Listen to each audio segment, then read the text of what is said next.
नमः समयसाराय स्वानुभूत्या चकासते चित्तस्वभावाय भावाय सर्वभावान्तरक्षिणे वन्दे तु सर्वसिद्धे ध्रुवम् अचलमणोपं गयं पते मोक्षामि समयपाहुडमिमो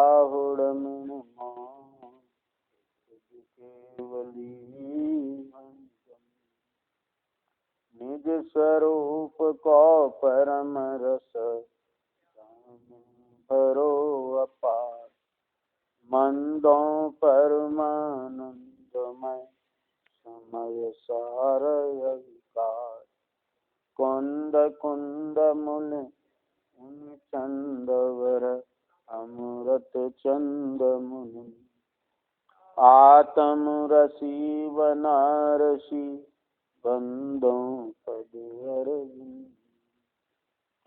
श्रीमद् भगवत कुंद कुंदाचार्य देव द्वारा रचित समय सारजिक परमागम के कर्ता कर्म अधिकार में 94-95 गाथा पूर्व में हुई है, जिसमें 94 गाथा में मैं क्रोधादि हूँ ऐसा आत्म विकल्प करता है अज्ञानी।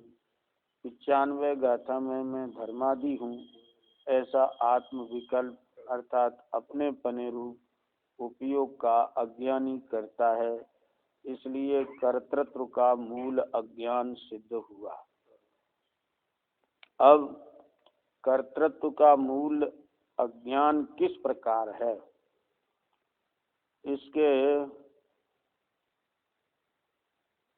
इसलिए कहते हैं कर्तृत्व का मूल कारण अज्ञान सिद्ध हुआ।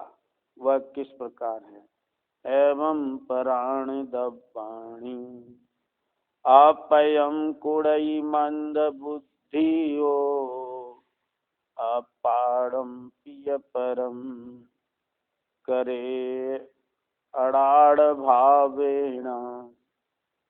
यह मंद बुद्धि जीव यूं परद्रव्य को निज रूप करे, इस भांति से निज आत्म को अज्ञान से पर रूप करे। अर्थ इस तरह पूर्वोक्त रीति से मंद बुद्धि अज्ञानी अज्ञान भाव से परद्रव्यों को आत्मा और आत्मा को पर करता है।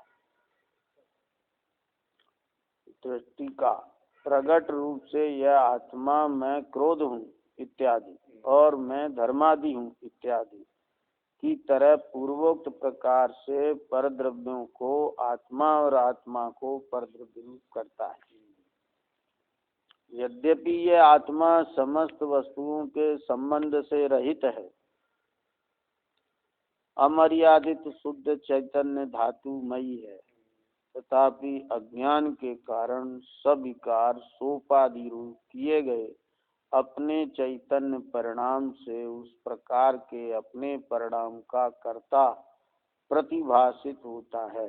इस प्रकार आत्मा में भूताविष्ट और ध्यानाविष्ट पुरुष के समान कर्तृत्व का मूल अज्ञान प्रतिष्ठित होता है, अर्थात प्रगट रूप से निश्चित होता है। किसी को दृष्टांत पूर्वक स्पष्ट समझाते हैं। जिस प्रकार कोई पुरुष भूताविष्ट हुआ, उसके अपने शरीर में भूत ने प्रवेश किया, तब वह अज्ञान से भूत को और स्वयं को एक रूप करता हुआ मनुष्य के अयोग्य चेष्टाएं करने लगा। उन चेष्टाओं के आलंबन से वह पुरुष अत्यंत भयंकर आरंभ से युक्त अमानवीय व्यवहार के कारण उस प्रकार की चेष्टा रूप भाव का कर्ता प्रतिभासित होता है। उसी प्रकार यह आत्मा भी अज्ञान ही के कारण पर और आत्मा को भाव्य भावक रूप से एक करता हुआ निर्विकार अनुभूति मात्र भावक के अयोग्य अनेक प्रकार के भाव्य रूप क्रोधादि विकारों से मिले हुए चैतन्य के विकार सहित परिणामों के कारण उस प्रकार के भाव का कर्ता प्रतिभासित होता है। इसी प्रकार जैसे कोई भोला पुरुष विचार शून्य अपरीक्षक आचार के उपदेश से भैंसे का ध्यान करने लगा, तब वह ज्ञान से भैंसे और स्वयं को एक रूप करता हुआ अपने को अभ्यंकस अर्थात बादलों को भेदने वाले गगन स्पर्शी विशाल सींग युक्त भैंसे के भ्रम से मनुष्य के योग्य छोटी कुटी के द्वार से बाहर निकलने से च्युत होकर उस प्रकार के भाव का कर्ता प्रतिभाषित होता है। उसी प्रकार यह आत्मा भी अज्ञान से ज्ञेय और ज्ञायक रूप पर और आत्मा को एक रूप करता हुआ आत्मा में परद्रव्य के भ्रमपूर्ण निश्चय से मन के विषयभूत धर्म आकाश काल पुद्गल और अन्य जीव द्रव्यों से रुकी हुई शुद्ध चैतन्य धातु के कारण इंद्रियों के विषयभूत रूपी पदार्थों में तिरोहित या ढके हुए अपने केवल ज्ञान स्वभाव के कारण तथा मृतक शरीर में मूर्छित परम अमृत रस स्वरूप विज्ञान घन स्वरूप आत्मा के कारण उस प्रकार के भावों का कर्ता प्रतिभाषित होता है। भावार्थ यह आत्मा अज्ञान से भाव्य भावक संबंध के कारण क्रोध आदि को और धर्म आदि के द्रव्यों को स्वयं से एक रूप मानता है। उसके कारण जैसा अपना भाव होता है उस भाव का कर्ता होता है। यहाँ टीका में क्रोधादि से स्वयं को एक मानने के संदर्भ में भूताविष्ट पुरुष का दृष्टांत दिया है। धर्म आदि अन्य द्रव्यों से स्वयं को एक मानने के संदर्भ में ध्यानाविष्ट पुरुष का दृष्टांत दिया है।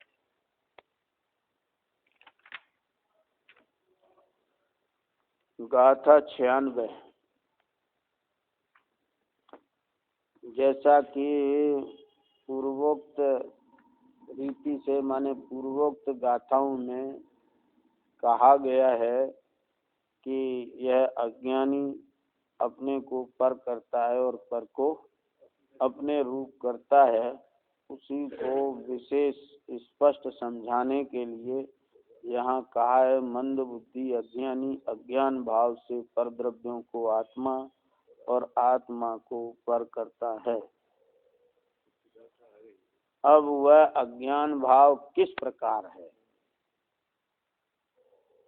तो पर द्रव्यों को अपने रूप और अपने को पर रूप करना ही अज्ञान भाव है। पर को अपने रूप कैसे करता है? अजीव क्रोधादि और धर्मादि द्रव्यों को भिन्न न जानता हुआ अनुभवता है कि मैं क्रोधादि हूँ, मैं धर्मादि हूँ, जिसका खुलासा गाथा 94-95 में हुआ था। अब और विशेष स्पष्टीकरण भूताविष्ट ध्यानाविष्ट पुरुष का दृष्टांत देकर यहाँ टीका में किया गया है। अब अपने को पर रूप कैसे करता है? तो पर की बात है। अपने को पर रूप कैसे करता है कि अज्ञानी अपने रागादि विकारी परिणामों को पर द्रव्य के जानता है तो अपने और उन्हें पर द्रव्य के जानता है, अथवा अपने रागादि परिणाम का कर्ता कर्मोदय को मानता है तो परिणाम अपना और उसका कर्ता मानता है कर्मोदय को। यहाँ स्पष्ट रूप से हिंदी टीका में लिखा है कि अज्ञान के कारण सविकार सोपाधि रूप किए गए अपने चैतन्य परिणाम उस प्रकार के अपने परिणाम का कर्ता प्रतिभाषित ज्ञात होता है। अपने अज्ञान भाव से यह अपने को पर रूप करता है, इसलिए यह अपने विकारी परिणामों का करता है। क्या समझ? हाँ, इस प्रकार अज्ञानी अपने सविकार परिणामों का स्वयं कर्ता होने पर भी कर्म को कर्ता मानता है। क्या गलती करता है कि कर्ता तो स्वयं है और कर्म को कर्ता मानता है। और अपनी विकारी परिणामों को निश्चय से पुद्गल के मानता है तो अपने और मानता है पुद्गल, और जो पुद्गल के हैं उन्हें अपने मानता है। हाँ, वो अजीव को अपना मानता है एक भूल, दूसरी भूल अपने को पर रूप करता है, माने अपने पर क्रोधादि विकार हैं उनका कर्ता स्वयं है और उनका कर्ता कर्म उदय को मानता है। अब यहाँ प्रश्न होता है कि अज्ञानी पर को अपने रूप और अपने को पर रूप क्यों करता है? ऐसा वो करता क्यों है नहीं फिर भी करता है। तो कहते हैं अज्ञानी को अमर्यादित शुद्ध चैतन्य धातु मई में आत्मा हूँ ऐसा ज्ञान नहीं है। क्या समझ में आया बबलू? अमर्यादित, जिसकी कोई मर्यादा नहीं है, जो अनादि अनंत, अनादि अनंत और शुद्ध है और चैतन्य धातु मई है, ऐसा मैं आत्मा हूँ ऐसा ज्ञान नहीं। और अनादि से ही उपयोग पर सन्मुख है, अनादि से पर की ओर ही देख रहा है, अपनी ओर इसने कभी देखा नहीं।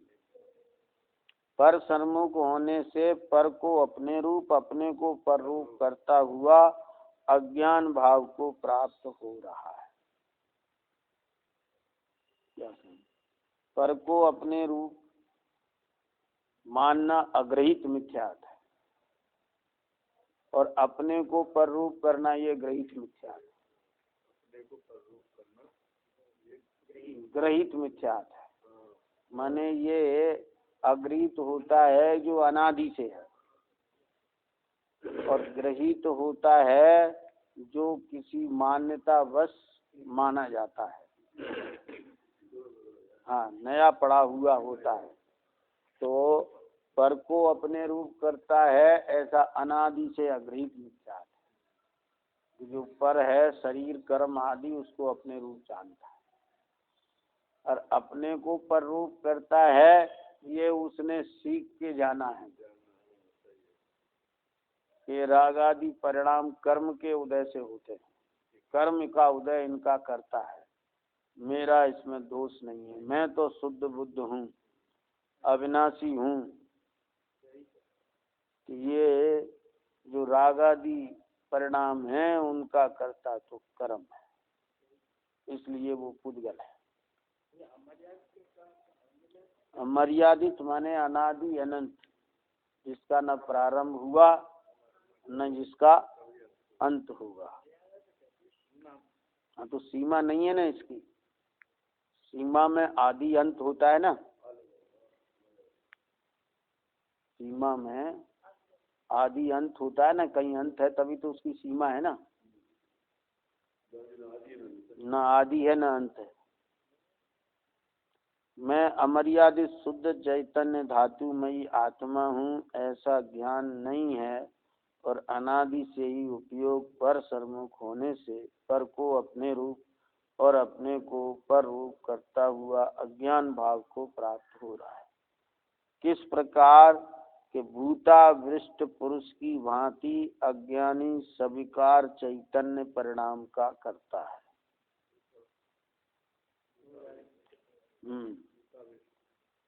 भूताविष्ट पुरुष की भांति अज्ञानी सविकार चैतन्य परिणाम का करता है। इस गाथा में, गाथा की टीका में एक भूताविष्ट का दृष्टांत है और एक ध्यानाविष्ट का।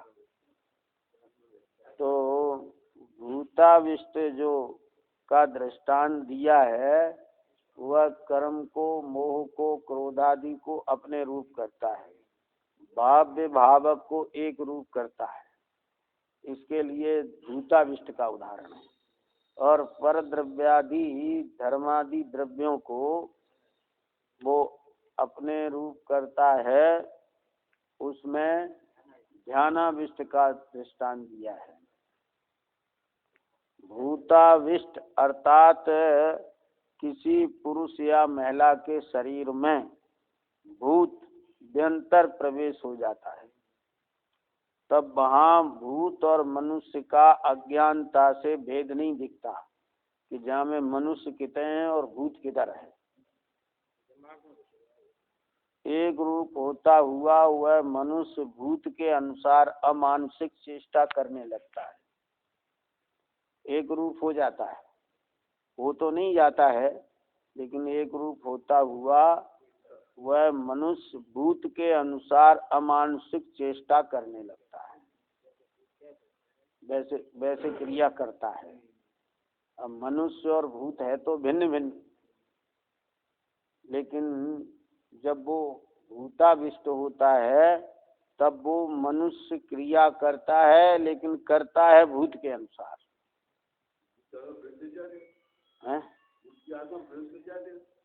भूत प्रवेश कर जाता है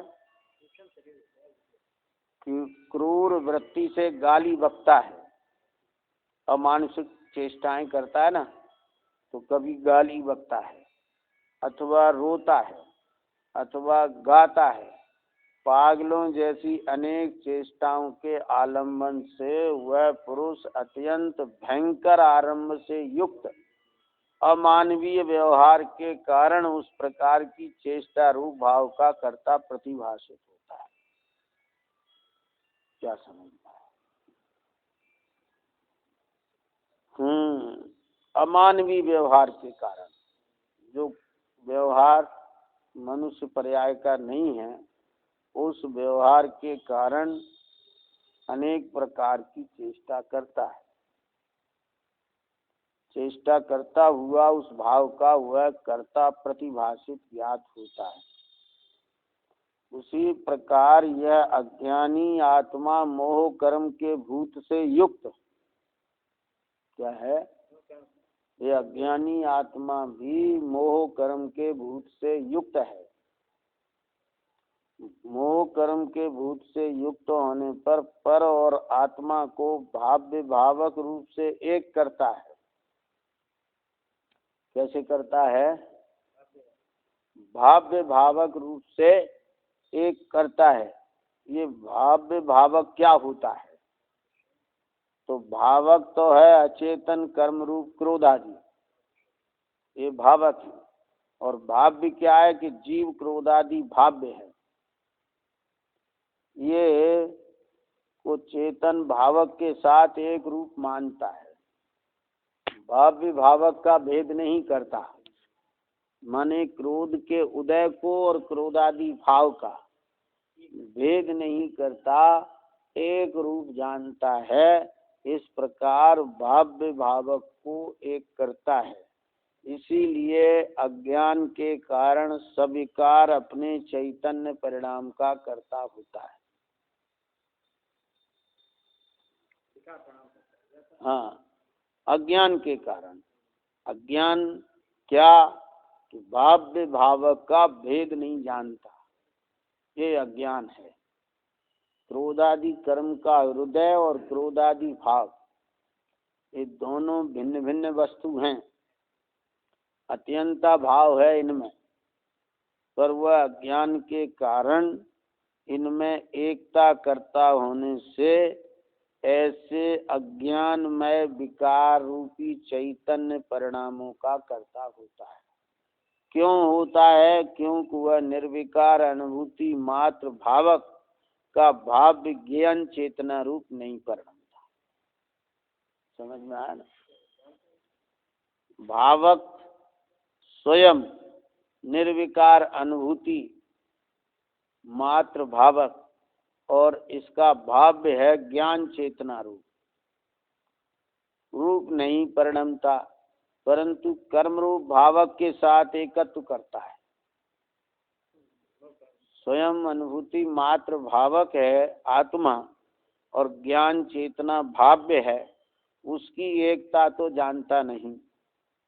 कर्म रूप भावक के साथ एकत्व करता हुआ सविकार चैतन्य परिणाम से अयोग्य क्रिया को कर्ता होने से अज्ञानी अपने अज्ञानमयी विकारी भावों का स्वयं कर्ता होता है। क्या बात समझ में आ रही है? कर्म रूप अपना जो भाव्य भावक है स्वयं का, चेतना और चेतन का। हाँ, चेतना वो भाव्य और आत्मा वो भावक। ऐसा भाव्य भावक का एकत्व नहीं जानता, परंतु कर्म रूप भावक के साथ एकत्व करता है। इसलिए सविकार चैतन्य परिणाम होने से अयोग्य क्रिया करता है, नहीं करने योग्य क्रिया करता है। उससे अज्ञानी अपने अज्ञानमय विकारी भावों का स्वयं कर्ता होता है। अयोग्य क्रिया करता है, इसलिए स्वयं उसका कर्ता होता है। हाँ,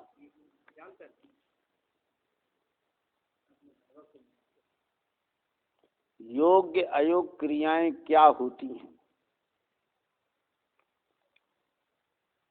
तो तात्पर्य वृत्ति में आया है शुद्धात्म सुखानुभूति रूप क्रिया। यह तो योग्य क्रिया है, आत्मा की यह योग्य क्रिया है कि आत्मा शुद्ध है और वह सुख रूप है। ऐसी जो अनुभूति है वो आत्मा की क्रिया है, योग्य क्रिया है।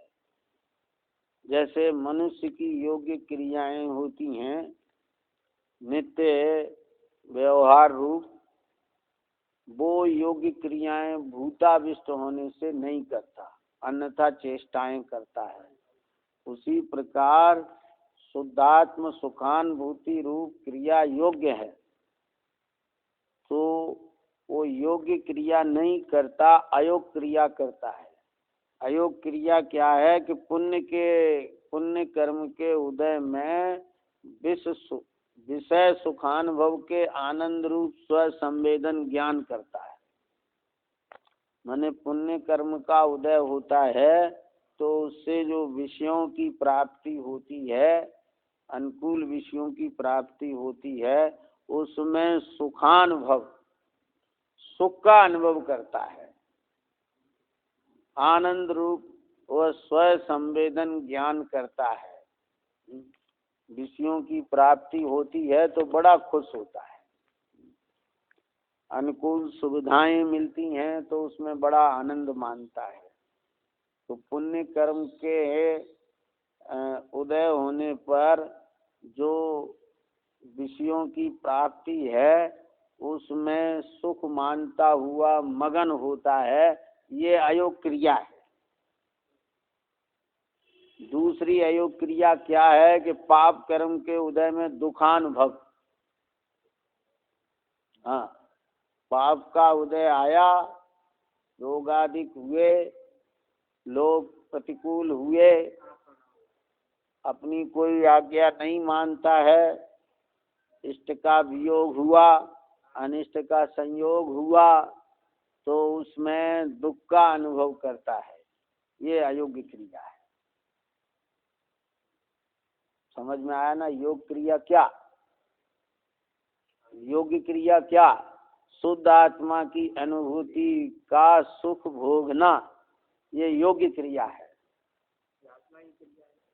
तो वो योग्य क्रिया नहीं करता, वो भूताविष्ट पुरुष की भांति मोह कर्म से युक्त होने पर पुण्य का उदय प्राप्त, पुण्य के उदय से जो इष्ट संयोग होते हैं, उन इष्ट संयोगों में जो विषयों की प्राप्ति होती है, 5 इंद्रिय के विषयों की, उनमें सुख का अनुभव करता है, बड़ा मजा आया, आनंद मानता है। क्या समझ में?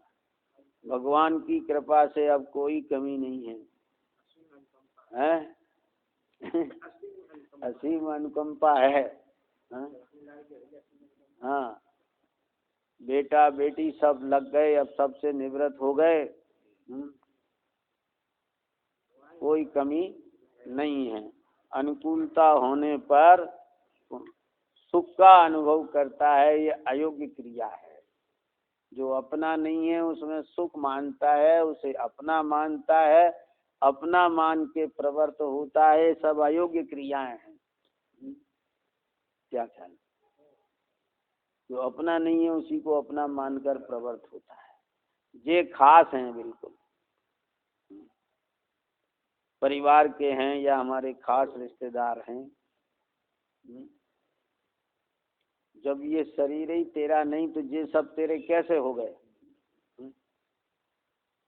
तो ऐसा मोह का भूत सवार है कि उनमें सुख मानकर प्रवृत्त होता है, ऐसी अयुक्त क्रिया करता है। और पाप का उदय आ जाए, इष्ट वियोग हो जाए, अनिष्ट का संयोग हो जाए, धनादि की अभाव हो जाए, दरिद्रता आ जाए, रोग व्याधि लग जाए, केस लग जाए, तो क्या है? तो दुख का अनुभव करता है, व्याकुल आकुल व्याकुल होता है। ये अयोग्य क्रिया है। वो आत्मन तेरी क्रिया तो तू अपने अतीन्द्रिय आनंद का स्वाद ले और उसमें रम जा, ऐसी तेरी क्रिया है। कहाँ तू पुण्य पाप के उदय में सुखी दुखी हो रहा है, सुख दुख की कल्पना कर रहा है।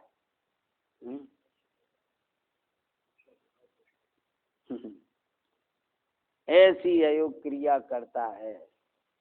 जैसे वो भूताविष्ट पुरुष अमानवीय क्रिया करता है, तैसे ही यह अज्ञानी मोह रूपी भूत के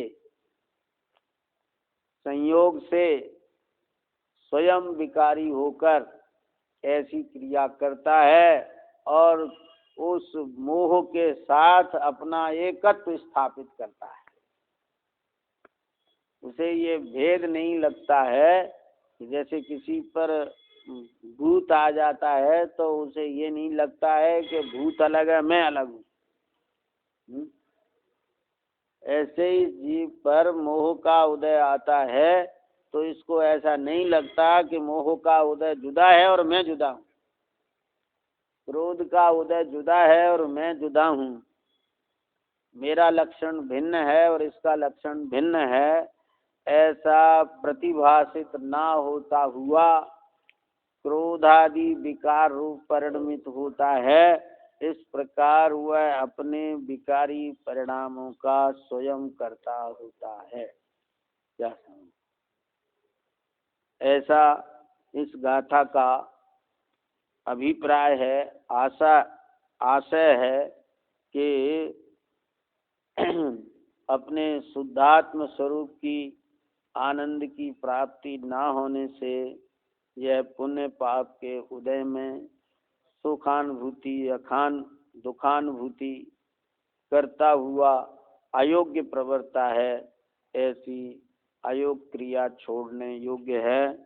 इस प्रकार इस 96वें गाथा का एक पहलू या भूताविष्ट का दृष्टांत देकर यह चर्चा यहाँ विराम लेती है।